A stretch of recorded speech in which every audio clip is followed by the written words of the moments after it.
محمد صلی اللہ علیہ وسلم نے اپنی امت کے ایک بڑے کامل سید علی حمدانی رضی اللہ تعالیٰ عنہ جو حمدان میں تھے حکم دیتے ہیں بیٹے جلدی جاؤ، ہمارے کچھ غلام پریشان حال ہیں، ہمارے کچھ غلام مشکلوں کے پھنسے ہوئے ہیں، ان کی مدد کرو، میرا دین سچا کر دکھاؤ۔ حکم رسول پاتے ہی سید علی حمدانی رضی اللہ تعالیٰ عنہ حمدان سے چلے ہیں، تھوڑی ہی دیر میں کشمیر پہنچ گئے ہیں۔ والا ان کا ایک قدم حمدان میں تھا، دوسرا قدم کشمیر میں ہے۔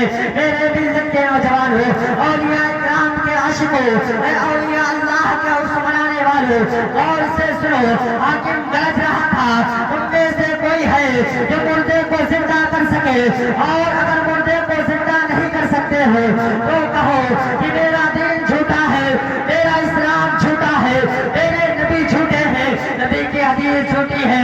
سوال پہ سوال ہو رہا تھا، اسی وقت سید علی حمدانی رضی اللہ تعالیٰ عنہ ہے حاکم وقت کے دربار پہ پہنچے ہیں۔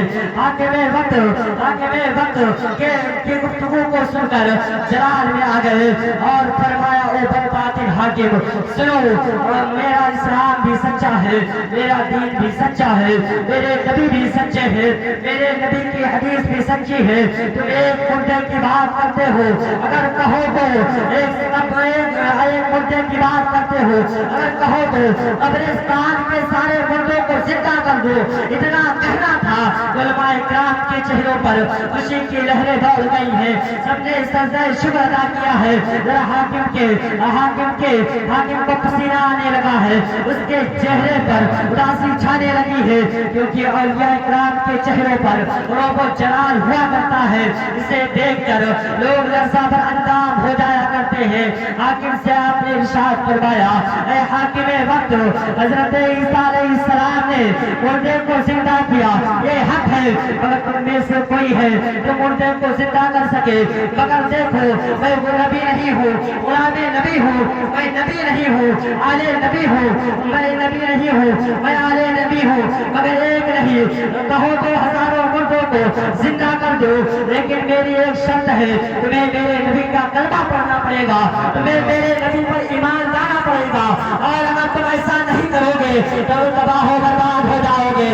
سید علی حمدانی رضی اللہ تعالیٰ عنہ ہے، ان لوگوں کو لے کر ایک قبرستان پہنچے ہیں اور ایک قبر سے مٹی ہٹائی اور فرمایا، تم باذن اللہ اے مردے اللہ کے حکم سے زندہ ہو جاؤ۔ اتنا فرمانا تھا کہ قبرستان کے سارے مردے زندہ ہو گئے۔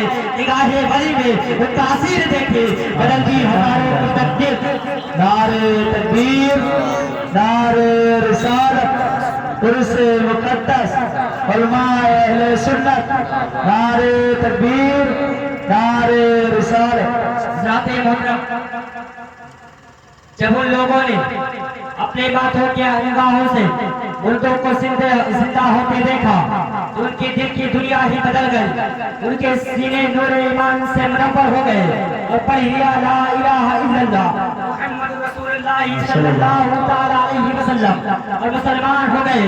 مجھے کہنے دیا جائے، انہی اولیاء اکرام اور علماء اعظام سے دنیا میں دین پھیلا ہے۔